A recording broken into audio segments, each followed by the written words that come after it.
Welcome to the next session. So, in the previous session, మనం ఈ hydraulic machines దాకా చూసాము. ఈ సెషన్లో హైడ్రాలిక్ మెషిన్స్ అంటే ఏంటి? So let us discuss that. Okay. So let us now consider what happens when we change the pressure on a fluid contained in a vessel. So ఒక fluid ఉన్న వెజల్లో okay so ప్రెషర్ని కనుక vary చేస్తే consider A horizontal cylinder with a piston. ఇక్కడ figure ఇచ్చేయడమో చూద్దాం. So figure okay now consider horizontal cylinder with a piston and three vertical tubes at different points. The pressure in the horizontal cylinder is indicated by the height of the liquid column in the vertical tubes. అంటే ఒక horizontal సిలిండర్లో కనుక ఏదైనా ఒక liquid ఉన్నప్పుడు, ఇది ఒక horizontal cylinder ఇలా ఉంది. ఓకే, ఈ హారిజంటల్ సిలిండర్కి వాడు ఏం చెప్తున్నాడంటే 3 పైప్స్ పెట్టమంటున్నాడు. ఓకే, 3 డిఫరెంట్ ప్లేసెస్లో 3 ఇలా ట్యూబ్స్ లాంటివి పెడితే 3 డిఫరెంట్ ప్లేసెస్లో ఇలా ట్యూబ్స్ పెడితే ఓకే సో ఈ అన్ని ట్యూబ్స్లో మనకి ఈ ఫ్లూయిడ్ అనేది పైకి వస్తుంది. సో ప్రతి దాంట్లో కూడా పైకి వస్తుంది, కొంత హైట్ వస్తుంది. ఓకే, సో ఇందులో ఈ మూడిట్లో కూడా whatever be the height, whatever be the diameter, so ఈ మూడిట్లో కూడా ఈ లిక్విడ్ అనేది సేమ్ హైట్కి ఉంటుంది.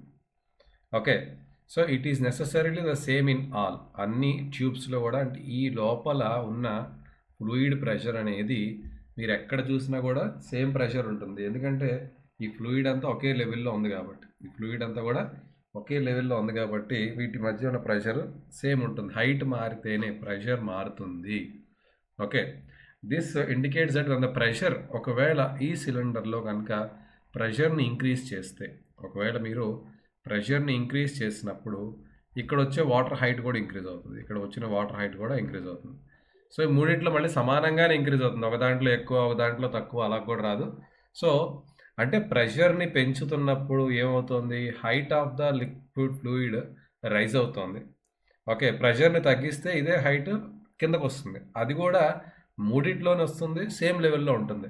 So this indicates that when pressure అనే cylinder was increased it was distributed uniformly throughout. అంటే మీరు ప్రెషర్ని పెంచినప్పుడు ఈ ప్రెషర్ అనేది ఇక్కడ every location of the cylinder it was uniformly distributed.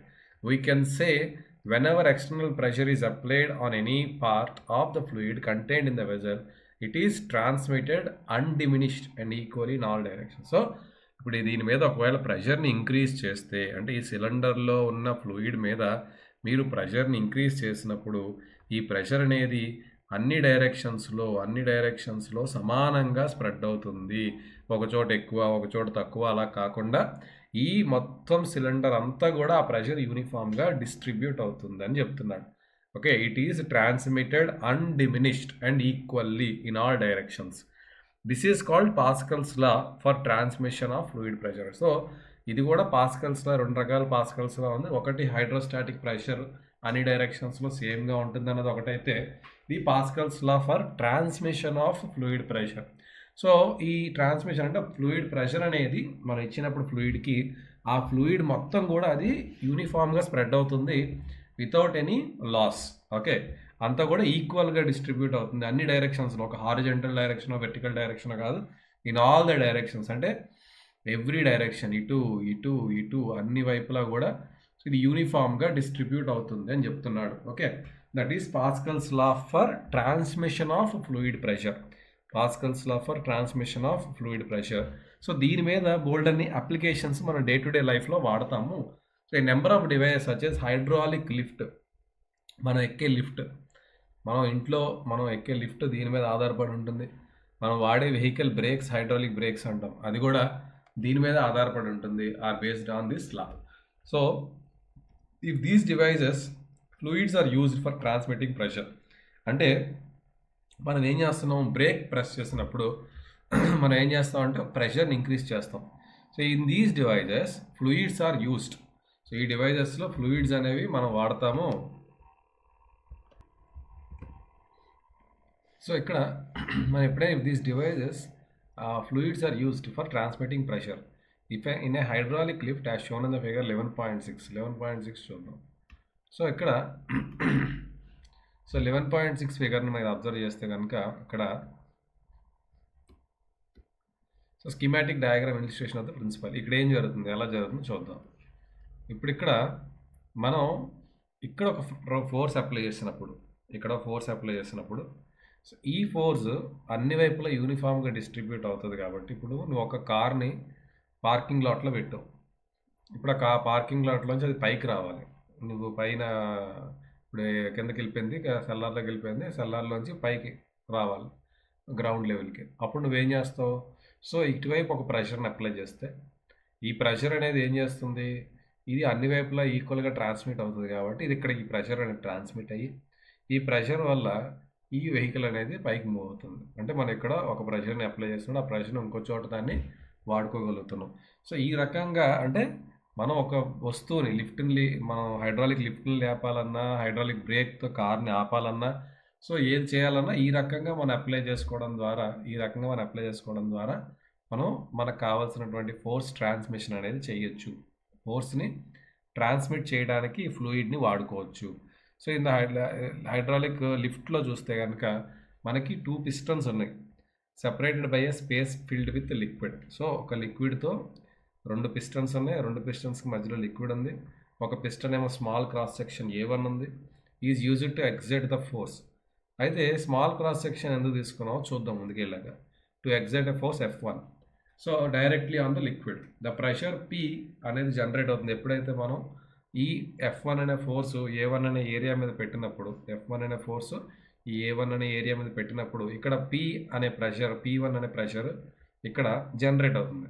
ఈ ప్రెషర్ అనేది పాస్కల్స్ లా ప్రకారంగా అన్ని వైపులా ట్రాన్స్మిట్ అవ్వాలి కాబట్టి సో ఈ లిక్విడ్ ద్వారా లార్జర్ సిలిండర్ వైపు ఇది ట్రాన్స్మిట్ అవుతుంది. సో ఇక్కడ నుంచి ఈ ప్రెషర్ అనేది లార్జర్ సిలిండర్ వైపు ఇక్కడికి ట్రాన్స్మిట్ అవుతుంది.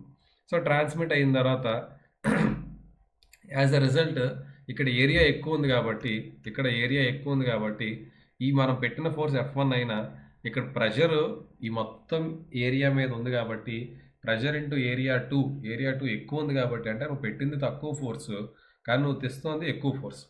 అంటే నువ్వు పెట్టింది తక్కువ ఫోర్స్, F1 అనేది తక్కువ ఫోర్స్, కానీ నీకు వస్తుంది ఫోర్స్ అంతా F2 ఈజ్ వెరీ హయ్యర్. ఎందుకు హయ్యర్ అయ్యిందంటే ఇక్కడ ఏరియా ఎక్కువైంది కాబట్టి. So you will get another force F2 which is sufficient to lift a vehicle. So thus the applied force has been increased by a factor of A2/A1. జాగ్రత్తగా అర్థం చేసుకోండి, చాలా important. ఇక్కడ మనం ఏం చేసాము, ఇటువైపు పిస్టన్ మీద F1 అనే ఫోర్స్ పెట్టాం. సో ఈ F1 అనే ఫోర్స్ చిన్న ఫోర్స్, కానీ ఇక్కడ ఏరియా కూడా తక్కువ పెట్టాం. సో ఈ ఫోర్స్ అనేది తక్కువ ఏరియా మీద అప్లై చేస్తాం. ఇది A1 ఏరియా. అప్పుడు దీనిలో ఒక ప్రెషర్ జనరేట్ అయింది P, which is equal to F1/A1. Pascal's law of transmission ప్రకారంగా ఈ ప్రెషర్ అనేది అన్ని వైపులా ట్రాన్స్మిట్ అవుతుంది కాబట్టి అలాగే ఇటువైపు కూడా ట్రాన్స్మిట్ అయింది. కానీ ఇది ట్రాన్స్మిట్ అయింది ఎక్కువ ఏరియా మీద ట్రాన్స్మిట్ అయింది. సో ఇక్కడ ఏరియా ఎంత ఉంది, A2. సో ఈ A2 మీదకి ఈ ప్రెషర్ వచ్చేసింది. ఈ ప్రెషర్ అనేది A2 మీదకి ట్రాన్స్మిట్ అయిపోయింది. ఓకే, ఈ ప్రెషర్ అనేది A2 మీద ట్రాన్స్మిట్ అయింది. ప్రెషర్ ఇప్పుడు ఇది ఫోర్స్లో కన్వర్ట్ అయింది. ఇక్కడ F2 అనే ఫోర్స్లోకి ఇది కన్వర్ట్ అయింది. ఈ F2 ఈజ్ ఈక్వల్ టు ఏమైంది, pressure into A2. So pressure సేమే ఇక్కడ, కానీ ఇక్కడ ఏరియా ఎక్కువ ఉంది కదా కాబట్టి ప్రెషర్ని ఏరియాతో మల్టిప్లై చేస్తే ఫోర్స్ వస్తుంది. కాబట్టి సో F2 ఫోర్స్ అనేది చాలా ఎక్కువ ఉంటుంది.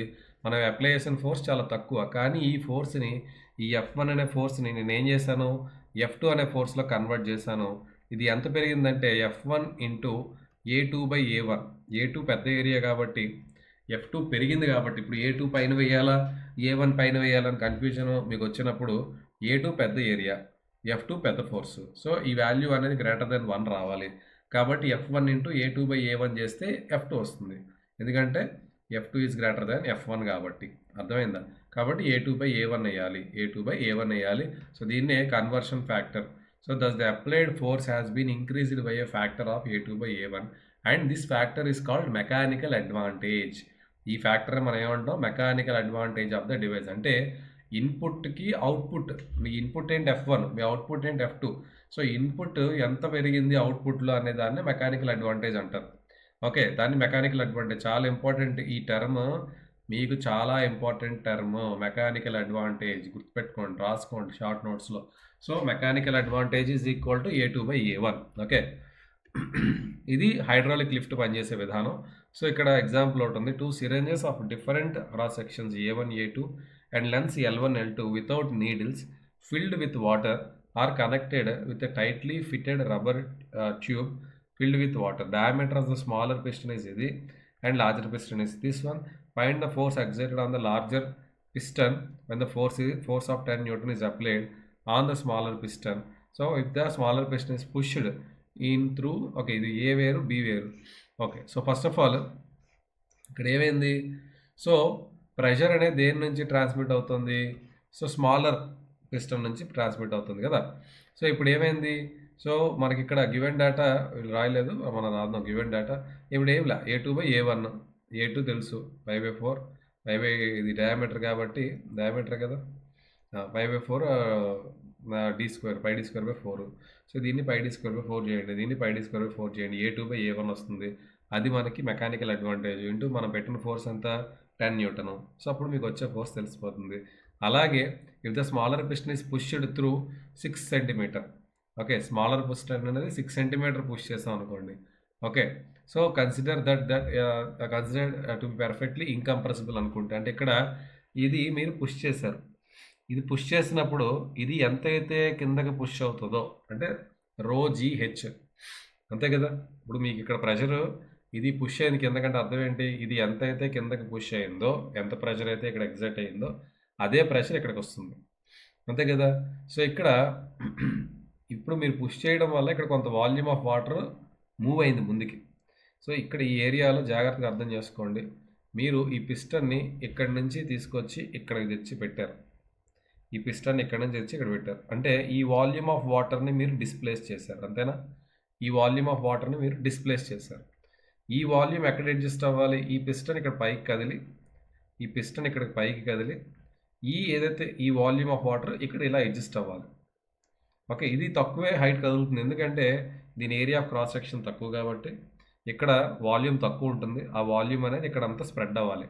సో మేబీ ఇది ఇంకా ఎంత కూడా రాదు, అక్కడ ఉన్న దీన్ని బట్టి చూస్తే ఇది మహా అయితే it will come like this. ఇది చాలా తక్కువ కదులుతుంది, ఈ మాత్రం కదులుతుంది. అంటే ఇక్కడ ఉన్న ఈ వాటర్ ఇక్కడ అడ్జస్ట్ అయింది ఇలా, అంతే కదా. వాల్యూమ్ డిస్ప్లేస్ అయింది కదా. ఇక్కడ వాల్యూమ్ నువ్వు పిస్టన్ని కిందకి కదిలిపినప్పుడు ఈ పిస్టన్ ఎంతైతే మూవ్ అయిందో, ఈ మూవ్ అయిన గ్యాప్లో ఉన్న ఫ్లూయిడ్, అది వాటర్ అయినా కావచ్చు, ఈ ఆయిల్ అయినా కావచ్చు. సో ఈ oil or water, what ever the fluid, ఇది కిందకి మూవ్ అయింది. సో ఇక్కడ ఈ ప్లేస్ కోల్పోయింది. ఈ ప్లేస్ ఎక్కడ తెచ్చుకుంటుంది? అది ఎక్కడ తెచ్చుకోవాలి వచ్చినట్టు. కాబట్టి ఈ వాల్యూమ్ ఇజ్ ఈక్వల్ టు ఈ వాల్యూమ్. అంటే ఇక్కడ మీరు L1 కదిపారు A1 ఏరియాతో, అక్కడ మీకు ఉన్న ఏరియా A2 కాబట్టి అక్కడ L2 పైకి లేస్తుంది. సో L2 కావాలి అంటే A1/A2 ఇంటూ L1 చేయాలి. సో అలా చేసినా కూడా మీకు ఆన్సర్ వచ్చేస్తుంది. So that is 0.67. అంటే ఇది ఎంత కదిలింది కిందకి? ఇది 6 cm కదిలితే అక్కడ జస్ట్ 0.67 పైకి వెళ్ళింది. ఓకే, ఎందుకంటే ఇక్కడ ఏరియా ఎక్కువ కాబట్టి ఈ వాల్యూమ్ని అకామిడేట్ చేయడానికి ఇది పెద్దగా హైట్ మూవ్ అవ్వక్కర్లా. ఓకే, అర్థమైందా? సో ఇలాగా మనం క్వశ్చన్స్ అనేవి వచ్చే అవకాశం ఉంటే ఈ ఎగ్జాంపుల్ కూడా చూడండి, అర్థమైపోతుంది. In almost this is almost the double atmosphere. Okay, hydraulic brakes in automobiles also work on the same principle. Hydraulic brakes కూడా ఇప్పుడు ఎలాగైతే హైడ్రాలిక్ లిఫ్ట్ ఎలాగైతే పనిచేస్తుందో అదే విధంగా హైడ్రాలిక్ బ్రేక్ కూడా ప్రెషర్ తోటి పట్టుకుంటుంది వీల్ని. అంటే మీరు ప్రెషర్ అప్లై చేయగానే ఆ ప్రెషర్ తోటి ఏమవుతుందంటే ఆ వీల్స్ని గట్టిగా పట్టేసుకుంటుంది డ్రమ్ని. దానివల్ల మీకు అక్కడ బ్రేక్ అనేది అప్లై అవుతుంది ఆ ప్రెషర్ ఎగ్జర్ట్ చేయడం వల్ల. సో ఈ రకంగా మనం హైడ్రాలిక్ లిఫ్ట్కి కానీ హైడ్రాలిక్ బ్రేక్స్లో కానీ మనం ఈ concept of Pascal's law of transmission వాడతాము.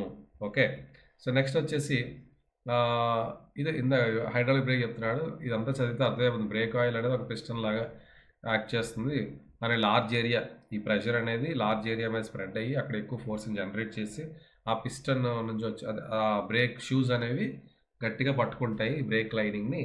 సో ఇలాగ మనం చిన్న ఫోర్స్, బ్రేక్ నొక్కడానికి మీరు పెద్దగా ఫోర్స్ అప్లై చేయరు, కాల్తో జస్ట్ తొక్కుతారు. కానీ అది పెద్ద వెహికల్ని ఆపేస్తుంది. అంటే మీరు ఇచ్చే ఫోర్స్ చాలా తక్కువ. మీరు వెహికల్ నొక్కేటప్పుడు మీరు జస్ట్, లేకపోతే మీ బండి బ్రేక్ కూడా ఎంత స్మూత్గా ఉంటుంది. సో ఆ జస్ట్ ఆ స్మూత్గా మీరు నొక్కే బ్రేక్ ఎంతో ఫోర్స్ కింద కన్వర్ట్ అయ్యి అది వెహికల్ని ఆపాలి. So this is how the hydraulic break works. రెండు కూడా పాస్కల్స్ లా ఆఫ్ ట్రాన్స్మిషన్ మీద ఆధారపడి ఉంటాయి. నెక్స్ట్ వచ్చేసి మనం నేర్చుకోబోయే కాన్సెప్ట్ ఏంటంటే స్ట్రీమ్ లైన్ ఫ్లో. జాగ్రత్తగా అర్థం చేసుకోండి. స్ట్రీమ్ లైన్, ఇదొక లైన్ పేరులోనే ఉంది. ఈ లైన్లో మనకు కనిపించేది ఏంటి? స్ట్రీమ్. ఆ స్ట్రీమ్ కూడా ఏమవ్వాలి? ఫ్లో అవ్వాలి. So streamline flow, streamline flow. So ఇదేంటంటే the study of the fluids in motion. So మనం ఎప్పుడైనా ఒక ఫ్లూయిడ్, మనకు 3 రకాలుగా ఉంటుంది ఫ్లూయిడ్ నుంచి అర్థం చేసుకునేది. Fluid statics, fluid kinematics and fluid dynamics. So fluid dynamics ఎప్పుడు వస్తుందంటే, ఫ్లూయిడ్ డైనమిక్స్ మన ఫ్లూయిడ్ ఈజ్ మూవింగ్ స్టేట్, అంటే అది కదులుతున్నప్పుడు కదిలే ఫ్లూయిడ్ని మనం స్టడీ చేస్తే దాన్ని మనం ఫ్లూయిడ్ డైనమిక్స్ అంటాం. The study of fluid in motion. కదులుతున్నటువంటి ఫ్లూయిడ్ని స్టడీ చేయడాన్ని మనం ఏమంటాం అంటే ఫ్లూయిడ్ డైనమిక్స్ అంటాం. When a water tap is turned on slowly the water flow in a smooth initially. So ఎప్పుడైనా మీరు వాటర్ ట్యాప్ పూర్తిగా ఇప్పకుండా జస్ట్ స్లోగా ఇప్పితే అది చాలా చక్కగా ఒక దారలాగా, ఒక లైన్ లాగా పడుతుంది. Okay. So but lose it smoothness when the speed of the outflow is increase. అదే కనుక మీరు ఫుల్ స్పీడ్ పెట్టేస్తే అది ఇష్టం వచ్చినట్టు ర్యాండమ్గా ఒక పక్క మన చేతిలో పడుతుంది, లేకపోతే కొంచెం బకెట్లో బయటకు పడుతుంది. సో చాలా హ్యూజ్ ఫ్లో వచ్చేటప్పుడు అది ఆ లైన్ లాగా, ముందు ఎలాగైతే చిన్న గీతలా పడుతున్న వాటర్ కాస్త ఇప్పుడు ఎలాగైపోతుంది? టర్బులెంట్గా అయిపోతుంది. అంటే ఒక ఎటు పడితే అటు ర్యాండమైజ్డ్ మోషన్లో బయటకు వస్తుంది water. Okay. So in studying the motion of fluids we focus our attention on what is happening to various fluid particles at a particular point in space at a particular time. So fluid dynamics అంటే ఇంకేమీ కాదు, మనం fluid గురించి study చేస్తాం. అంటే flowing fluid study చేస్తాం. ఈ flowing fluid పలానా స్పేస్, ఈ పాయింట్లో పలానా టైంలో ఎలా బిహేవ్ చేసింది, అది ఎటు వెళ్ళింది, ఆ పొజిషన్లో ఉన్నప్పుడు దాని మీద ఉన్నటువంటి యాక్సలరేషన్ ఎంత, అది ఏ డైరెక్షన్లో దానిలో వెలాసిటీ ఉంది, అది ఎటు మూవ్ అవుతుంది, అక్కడ దాని ప్రెషర్ ఎంత ఉంది. సో ఇలాగా అంటే ఒక వాటర్ పార్టికల్ కానీ ఏదైనా ఫ్లూయిడ్ పార్టికల్ మూవ్ అవుతున్నప్పుడు ఆ మోషన్లో ఏదో ఒక స్పేస్, ఒక లొకేషన్లో దాని యొక్క ఒక పాయింట్ ఆఫ్ టైంలో డిటర్మైన్ చేయటం. సో అలాగా స్పేస్లో ఒక టైంలో దాన్ని స్టడీ చేయొచ్చు ఎప్పుడు కూడా. If at any given point the velocity of each passing particle remains constant. ఒకవేళ ప్రతి పార్టికల్ కూడా, ఓకే, ఈ స్పేస్ నుండి జాగ్రత్త అర్థం చేసుకోండి, చాలా important point. If at any given point the velocity of each passing fluid particle remains constant in time. అంటే ఇక్కడ ఈచ్ పాసింగ్ పార్టికల్ అన్నాడు, ఈచ్ పాసింగ్ ఫ్లూయిడ్ పార్టికల్ అంటే అట్ దిస్ స్పేస్, ఈ స్పేస్ దగ్గర నుంచి పాస్ అవుతున్న ప్రతి పార్టికల్. ఇక్కడ యూనిఫామ్ వెలాసిటీ, యూనిఫామ్ ఫ్లోకి అర్థం చాలామంది తెలియదు. యూనిఫామ్ ఫ్లో అంటే వాళ్ళు ఏమనుకుంటారంటే వెలాసిటీ యూనిఫామ్ అనుకుంటారు. వెలాసిటీ యూనిఫామ్ కాదు. ఒక స్పేస్ దగ్గర ఒక డిఫరెంట్ వాటర్ అనేది పార్టికల్గా, వాటర్ అనే కాదు, ఏ ఫ్లూయిడ్ అయినా కూడా, జనరల్ వాటర్ని వచ్చేస్తుంది మనకి. ఏ ఫ్లూయిడ్ అయినా కూడా పార్టికల్ మోషన్ ఉంటుంది. ఇలా పార్టికల్స్ వెళ్తున్నప్పుడు ఫ్లూయిడ్లో నెంబర్ ఆఫ్ పార్టికల్స్ మూవ్ అవుతూ ఉంటాయి. అన్ని పార్టికల్స్ కూడా ఈ పర్టికులర్ స్పేస్ క్రాస్ అవుతాయి. ఈ స్పేస్ దగ్గర, ఓకే, ఈ స్పేస్ దగ్గర ఒక టైంలో, అంటే సమ్ టైం టీలో మీరు చూస్తున్నప్పుడు ఈ స్పేస్ దగ్గర మీరు నిలబడి at any time at T అనే టైం దగ్గర మీరు చూశారు. ఈ స్పేస్ దగ్గరకు వచ్చిన అన్ని పార్టికల్స్ కూడా సేమ్ వెలాసిటీతో పాస్ అవుతున్నాయి, సేమ్ వెలాసిటీతో ఈ పాయింట్ని క్రాస్ చేస్తున్నాయి. అప్పుడే దాన్ని మనం స్టడీ ఫ్లో అంటాం. The flow of a fluid is said to be steady if at any given point the velocity of each passing fluid particle. So at any point the velocity of each crossing ఇలా cross అవుతూ ఉంటాయి bold fluid particles. So remains constant in time. So at any point of time ఈ particular point of crossing దగ్గర వచ్చే అన్ని పార్టికల్స్కి కూడా ఒకటే వెలాసిటీతో cross అవుతున్నప్పుడు అప్పుడు దాన్ని మనం స్టడీ ఫ్లో అంటాం. దాన్ని మనం ఏమంటాం? స్టడీ ఫ్లో అంటాం. This does not mean that the velocity at different points in space is same. అదే చెప్తున్నా ఇక్కడ కూడా. So it does not mean that ఇక్కడ వెలాసిటీ ఇక్కడ అన్ని చోట్ల వెలాసిటీ సేమ్ ఉండాలని రూల్ లేదు. ఇక్కడ ఒక వెలాసిటీ ఉండొచ్చు, ఇక్కడ ఒక వెలాసిటీ ఉండొచ్చు, కానీ ఈ పాయింట్ దగ్గర అన్ని పార్టికల్స్కి కూడా సేమ్ వెలాసిటీ ఉండాలి. అప్పుడే దాన్ని మనం ఏమంటాం? స్టడీ ఫ్లో అంటాం. మళ్ళీ చదవండి. The velocity of each passing fluid particle remains constant in time. This does not mean that the velocity at different points in space, అంటే డిఫరెంట్ పాయింట్స్ ఇన్ స్పేస్ అంటే డిఫరెంట్ పాయింట్స్ అంటే ఎక్కడ ఇదంతా స్పేస్లోనే different points, ఈ points అన్ని చోట్ల కూడా okay particular May change okay at different points in space. This does not mean that the velocity at different points in space is same. అంటే ఇది దీనికి అర్థం ఏంటి, డిఫరెంట్ స్పేస్లో ఒకటే వెలాసిటీ ఉండాలని కాదు. The velocity of A particular particle May change as it moves from one point to another. ఆ ఒక పార్టికల్ అనేది వాటర్ పార్టికలో ఏదైనా ఫ్లూయిడ్ పార్టికలో ఒక పాయింట్ నుంచి ఇంకో పాయింట్కి వెళ్ళేటప్పుడు దానిలో వెలాసిటీలో చేంజ్ వస్తుంది. కానీ నేను ఏ స్పేస్లో చూస్తున్నానో, ఏ లొకేషన్లో నేను చూస్తున్నానో అక్కడ మాత్రం అన్ని పార్టికల్స్ కూడా సేమ్ వెలాసిటీతో క్రాస్ అవ్వాలి. But every other particle which passes the second point behaves exactly as the previous particle that has just passed that point. అంటే ఇక్కడి నుంచి ముందో పార్టికల్ వెళ్ళిపోయింది, వాడు ఎలా బిహేవ్ చేశాడో వెనకాల వచ్చిన పార్టికల్ అలాగే బిహేవ్ చేయాలి. ఆ వెనకాల వచ్చే పార్టికల్ కూడా ఈ పాయింట్ దగ్గర అలాగే బిహేవ్ చేయాలి. అలా చేసినప్పుడే అది స్టడీ ఫ్లో అవుతుంది. ఓకే, అది చేసినప్పుడే దాన్ని స్టడీ ఫ్లో అంటాము. సో ఇక్కడో వెలాసిటీ ఉంది, ఇక్కడో వెలాసిటీ ఉంది, ఇక్కడో వెలాసిటీ ఉంది, కానీ ఈ పి అనే పార్టికల్ ఇక్కడికి వచ్చేసరికి క్యూ వెళ్ళిపోయింది ఆల్రెడీ. సో క్యూ ఎలాగైతే వెలాసిటీ చూపించిందో అలాంటి వెలాసిటీ పి కూడా చూపించాలి అనేది ఇక్కడ ఫిగర్ రూపంలో చూపిస్తున్నాడు. ఓకే, సో స్ట్రీమ్ లైన్ అంటే ఇంకేదో కాదు. స్ట్రీమ్ లైన్ అంటే స్ట్రీమ్ని మీరు ట్రేస్ చేస్తే, అంటే స్ట్రీమ్ అనేది గ్రూప్ ఆఫ్ పార్టికల్స్. స్ట్రీమ్ అంటే ఇంకేదో కాదు కదా, ఒక ఫ్లూయిడ్ స్ట్రీమ్ అంటే ఆ ఫ్లూయిడ్లో ఉన్న పార్టికల్సే ఫ్లూయిడ్ స్ట్రీమ్ కాజ్ చేస్తాయి. కాబట్టి ఆ పార్టికల్స్ యొక్క పాత్ని మీరు ట్రేస్ చేస్తే, ఆ పార్టికల్ యొక్క మోషన్ని, ఆ పార్టికల్ ఏ పాత్లో వెళ్తున్నాయి అనే దాన్ని ట్రేస్ చేసి వాటిని జాయిన్ చేస్తే, ఆ జాయిన్ చేసింది ఒక లైన్ రూపంలో మీకు కనిపిస్తుంది. ఆ లైన్నే మనం ఏమంటామంటే స్ట్రీమ్ లైన్ అంటాము అంటున్నాడు. Okay, so this means the meaning of streamline a typical trajectory of fluid particle. Fluid particle ఏ రకంగా మూవ్ అవుతోంది అనే ట్రాజెక్టరీనే మనం స్ట్రీమ్ లైన్ అంటాము.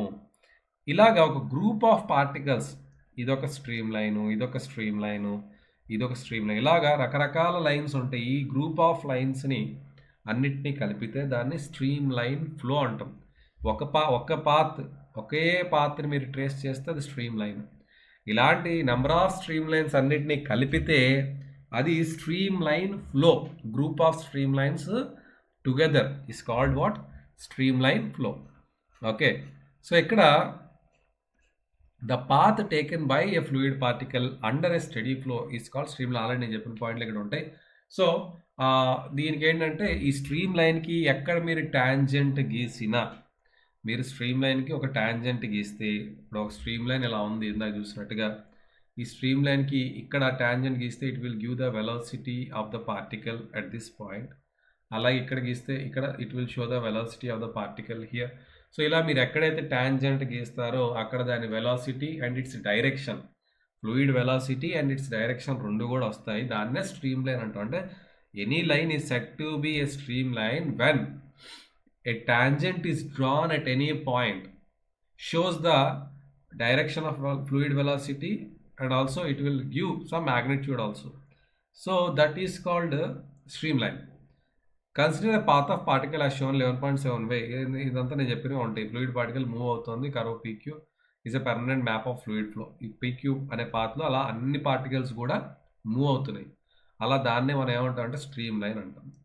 ఎప్పుడు కూడా స్ట్రీమ్ లైన్ క్రాస్ అవ్వదు. ఎందుకు క్రాస్ అవ్వదంటే, ఇప్పుడు ఆల్రెడీ ఒక రూట్లో ఒకటి వెళ్తున్నాడు, ఈ ఫ్లో ఎగ్జిస్ట్ అవ్వాలంటే ఇంకోడు ఈ రూట్ తీసుకుంటే ఫ్లో ఎగ్జిస్ట్ అవ్వదు. వీళ్ళిద్దరు గుద్దుకుంటారు, ఇక్కడెక్కడో గుద్దుకుని ఆగిపోతారు. కానీ ఫ్లో ఎగ్జిస్ట్ అవ్వాలంటే వీడి దారిలోకి వీడు రాకూడదు, అలాగే వీడి దారిలోకి వీడు రాకూడదు. ఇలా గ్రూప్ ఆఫ్ పార్టికల్స్ అన్నీ కూడా డిఫరెంట్ పాత్స్, ప్యారలల్ పాత్స్, మళ్ళీ చెప్తున్నా ప్యారలల్ పాత్స్, అందరూ ముందుకు వెళ్ళాలి.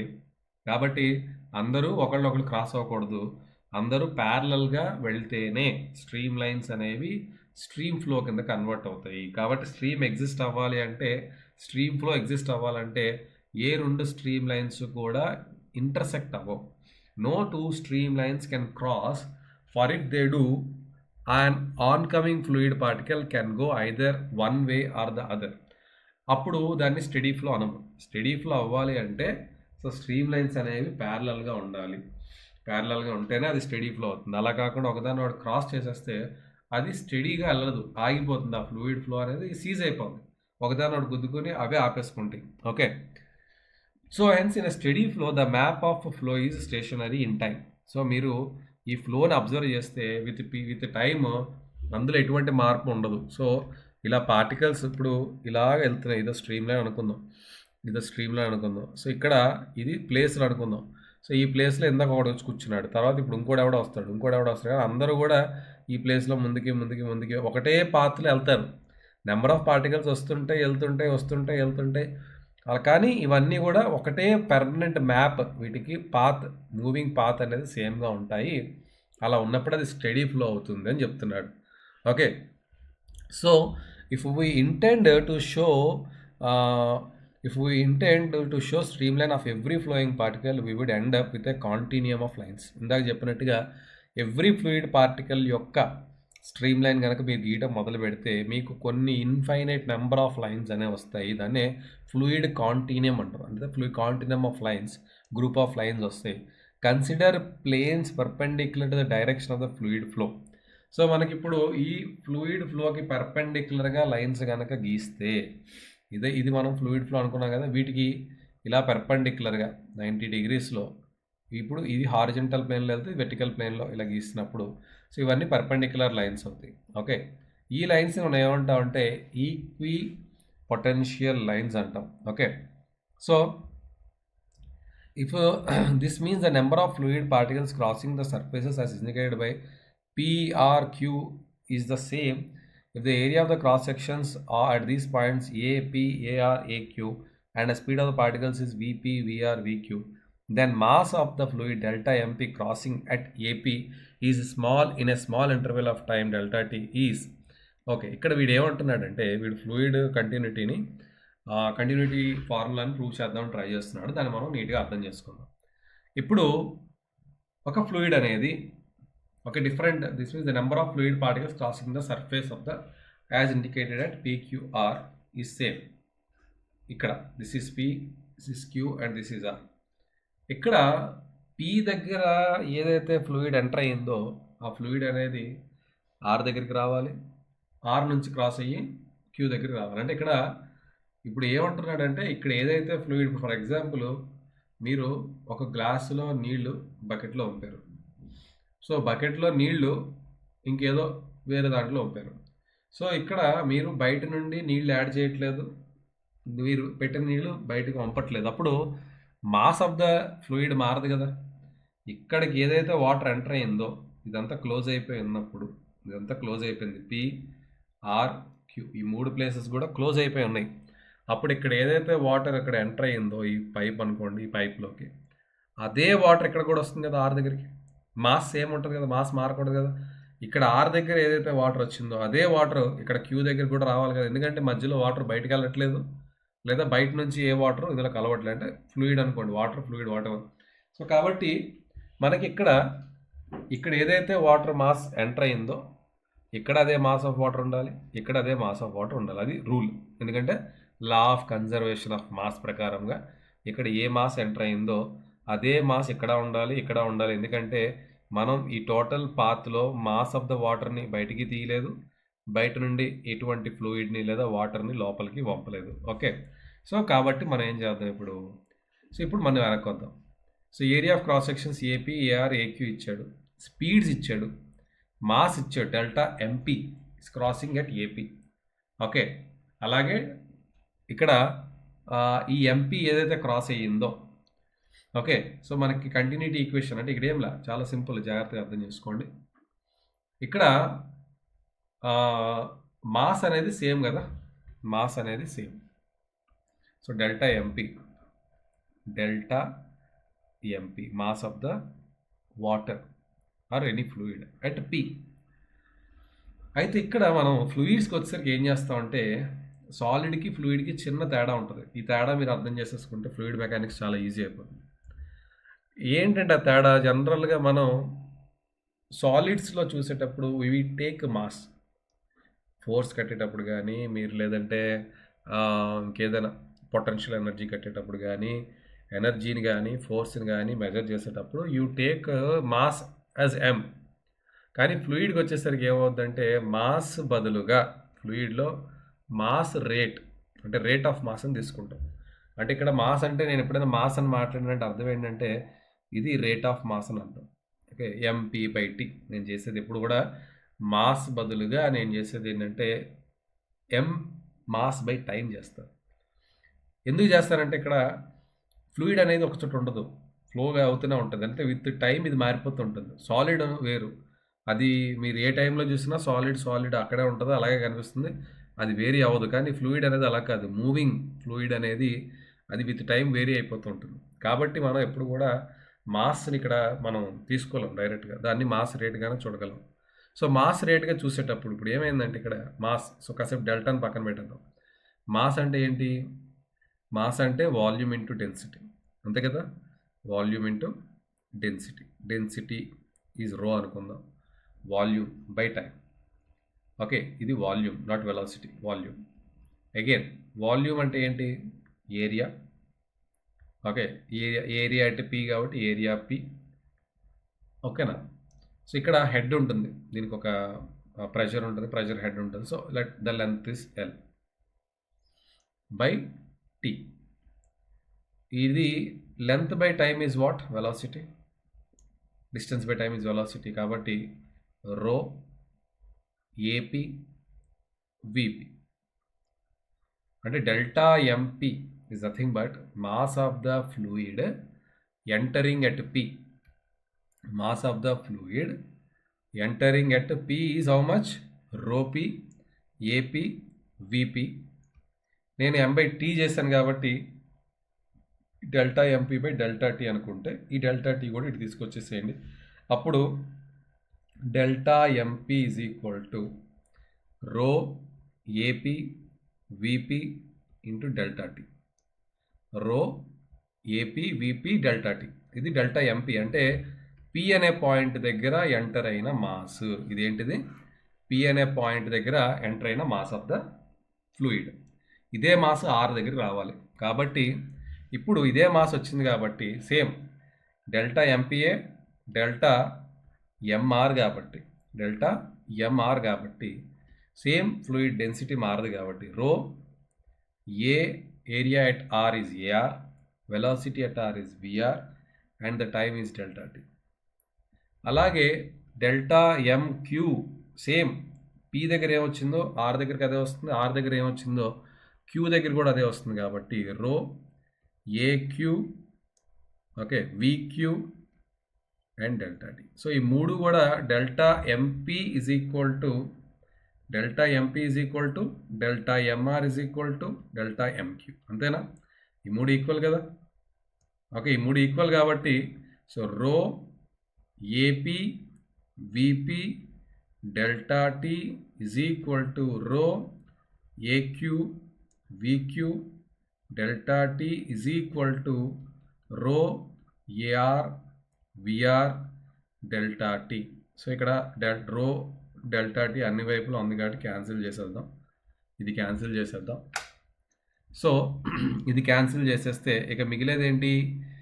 AP V P is equal to A Q V Q is equal to A R VR.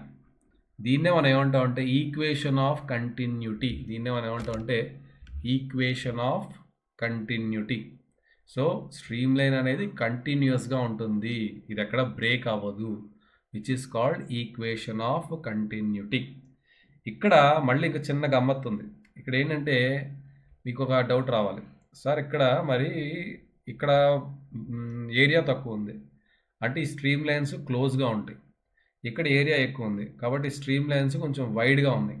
ఇక్కడ దీనికన్నా కొంచెం తక్కువే కానీ పీ కన్నా కొంచెం ఎక్కువలా ఉంది, స్ట్రీమ్ లైన్స్ కొంచెం మోడరేట్గా వైడ్గా ఉంటాయి. కాబట్టి మన ఇక్కడ మరి రో మారుతుందా అంటే మారచ్చు.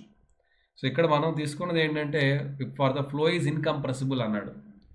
సో ఇక్కడ ఇన్కంప్రెసిబుల్ అన్నప్పుడు ఏమవుద్దంటే ఇన్కంప్రెసిబుల్ అన్నప్పుడు మాత్రమే ఇవి ఈక్వల్గా తీసుకుంటాం. అంటే ఇన్కంప్రెసిబుల్ అన్నప్పుడు మనం ఈ రో క్యాన్సిల్ చేసుకోవచ్చు. అదే కంప్రెసిబుల్ లిక్విడ్ అయితే జాగ్రత్తగా ఉండండి. అదే కనుక if it is a compressible liquid then rho P తీసుకోవాలి, ఏపీ తీసుకోవాలి, విపీ తీసుకోవాలి. ఓకే, అలాగే రో క్యూ, ఏక్యూ, విక్యూ తీసుకోవాలి. అలాగే రో ఆర్, ఏఆర్, విఆర్. అంటే ఇప్పుడు ఇది ఇన్కంప్రెసిబుల్ అన్నప్పుడు ఇది పెద్దగా కంప్రెస్ అవ్వదు, అంటే ఈ రో అనేది మారదు. కానీ అదే కంప్రెసిబుల్ లిక్విడ్ అయితే ఇది equation of continuity. For compressible fluids రో ఏవి is constant. So for compressible fluids రో ఏవి ఎక్కడ మారదు, రో ఏవి ఈజ్ కాన్స్టెంట్ ఎనీవేర్. మీరు ఈ పైప్లో ఎక్కడ తీసుకున్నా కూడా రో ఏవి ఎక్కడ తీసుకున్నా కూడా, సో ద రో ఏవి is constant when it is compressible. But if it is incompressible, rho will not change. Rho also becomes constant. Incompressible కాబట్టి rho కూడా కాన్స్టెంట్ అవుతుంది కాబట్టి అప్పుడు AV is equal to constant. This is for incompressible. This is for incompressible fluids. This is for compressible fluids. This is for compressible fluids. So ఇక్కడ వాడు అనుకున్నది incompressible అనుకున్నాడు కాబట్టి so AV is equal to constant అనేదే equation of continuity. So that is equation of continuity అంటాము. చాలా important formula, ఇది చాలా important formula, equation of continuity. So ఎప్పుడైతే మీకు ఇలాగా ఏరియా పెరిగిందో అంటే ఈక్వేషన్ ఆఫ్ కంటిన్యూటీ మీరు అబ్జర్వ్ చేసినప్పుడు A V is equal to constant అన్నా కాబట్టి, ఏవి ఈజ్ ఈక్వల్ టు కాన్స్టెంట్ కాబట్టి ఇప్పుడు A is inversely proportional to velocity. అంతే కదా, A is inversely proportional to velocity. అంటే ఒకవేళ ఏరియా అనేది పెరిగితే వెలాసిటీ ఏమవ్వాలి, తగ్గాలి. ఏరియా పెరిగితే వెలాసిటీ తగ్గాలి, అదే rule. Area equation of continuity బట్టి మనకి ఏం అర్థం అవుతుందంటే ఏరియా ఏఆర్ ఎక్కువ ఉంటే విఆర్ తక్కువ ఉంటుంది, ఏక్యూ తక్కువ ఉంటే విక్యూ ఎక్కువ ఉంటుంది. ఇలాగా సో ఏరియా తగ్గితే వెలాసిటీ పెరుగుతుంది, ఏరియా పెరిగితే వెలాసిటీ తగ్గుతుంది. ఇది ఈక్వేషన్ ఆఫ్ కంటిన్యూటీ. ఇక్కడ ఈక్వేషన్ ఆఫ్ కంటిన్యూటీ దాకా మనం అక్కడ కంక్లూడ్ చేస్తాను ఈ లెసన్. సో ఈ లెక్చర్, నెక్స్ట్ లెక్చర్లో స్టడీ ఫ్లో ఎలా వస్తుంది, క్రిటికల్ స్పీడ్ అంటే ఏంటి, that we will discuss in the next session.